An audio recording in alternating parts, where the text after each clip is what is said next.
Welcome back to Elite Dangerous, and today I'm showing you how to outfit your Cobra Mark III for combat. And I've spent 2.5 million credits on this, and in my opinion it is much better than the Cobra, at least for me.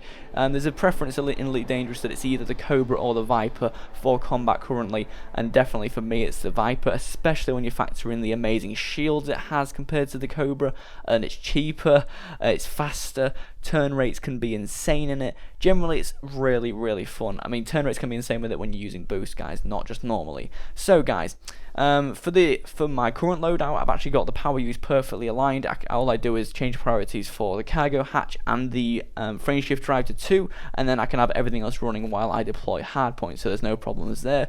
You can change this cargo rack up to 8, so I've got 8 tons. I can also add another 2 ton, or is that 4 ton capacity here, and then you got a 10 ton cargo rack capacity inside your Viper on top of the 2 other internals that you're using. So we'll go on to the hard points, and the best setup for any ship in my opinion is an equal mix of kinetic damage and thermal damage, with your thermal damage being a little bit weaker. So for me, 2 beam lasers, 2 fixed beam lasers is always the best. I can get nice and close to everyone and take down their shields in under a minute usually, and with class 1s it's very easy. I did have class 2s on before versus with the class 1 kinetics, and it was just too hard to take down their hull compared to taking down their shield in like 10 seconds. So yeah, always have your kinetics higher class than your thermals, because of the difference between the health, quotation marks, health of the shields compared to the health of the hull. So multi-cannons, gimbaled, class 2, they're the best easily. This setup is just the best for combat right now. With the way explosives and all the types of damage works, it's just not really, it don't make any sense to run with them unless you're just trying out new weapons to have fun with. Generally this is the best setup you can, best price to best cost to efficiency and timing, and just generally credits per hour method. So this is obviously the best for this. Utility mounts, I've got a kill runner scanner because I'm doing bounty hunting. The C-rated one is in my opinion the best middle ground, because the next upgrade is of course 1.6 megawatts, and it's really dipping into that available power use, even with the best available power plant that I could put on a Viper. Point defense as well, just take down any missiles that are being tracked onto me. It's very useful, that in my opinion, because it's automatic, you don't have to think about it. You can go with a chaff launcher as well, but usually I have no trouble dodging any gimbal beam lasers that even an Anaconda can put up against me, so I have no problems there. Now your internals, I've gone with military grade composite, but again I don't really ever get taken down shield wise, especially with a shield cell bank, which I have. So you can go with the lightweight alloys really, or you can go with reinforced alloys, or unless you're thinking that you're going to be hunting Anacondas, which is usually a lot of gimbaled lasers, then you can go with a reactive surface composite. But usually for me it's military grade composite, because I'm doing a mix of bounty hunting and hunter killer missions, and that gets me the best mix of both. Now power plant 3A gets me 12 megawatts, no need to talk about that anymore. Thrusters 3A allows me to move faster and do everything else faster. Frame shift drive 3A, you can downgrade that if you want. Doesn't matter too much. I mean, I just like jumping around a lot, so of course the unladen 13 light year jump range is actually very good.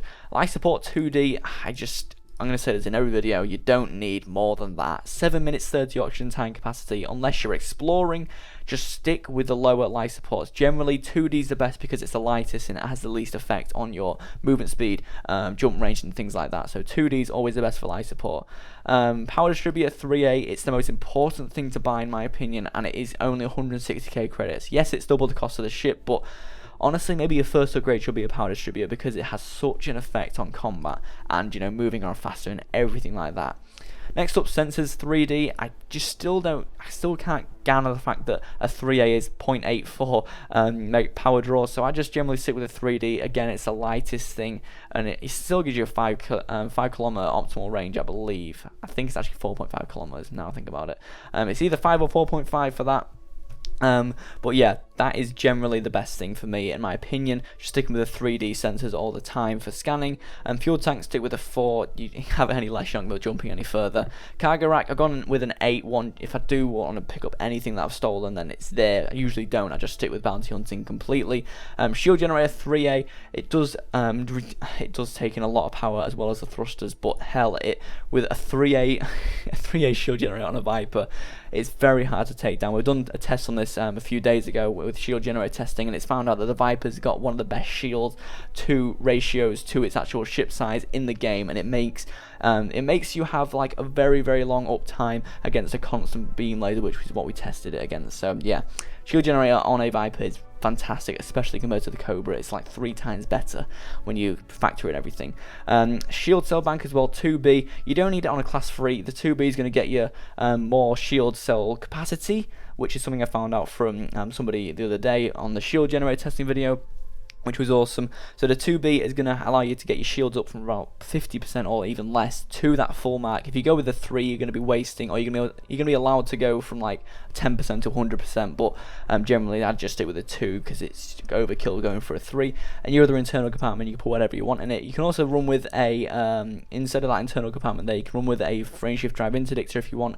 But in general, I don't do that method since I'm more of a USS zone hunting one with the hunter killer missions. And anyway, that is in my opinion the best Viper loadout at the moment. I don't know if in the future things will change out with explosives and everything to actually make them more viable, but cost versus time, credits and everything factored in, this is in my opinion the best loadout you can get. And you still get a huge jump range, you still get immense maneuverability with boosting, and you still get an awesome ship for just 2.5 million credits, guys. That's only, you know, maybe a day's work in game. And that is the video, guys. Thank you very much for watching. If you want to see some more different type of these loadout videos for ships, then just tell me in the comments below. I've also done a load of these for trading ships, so make sure to check them out as well if you're interested.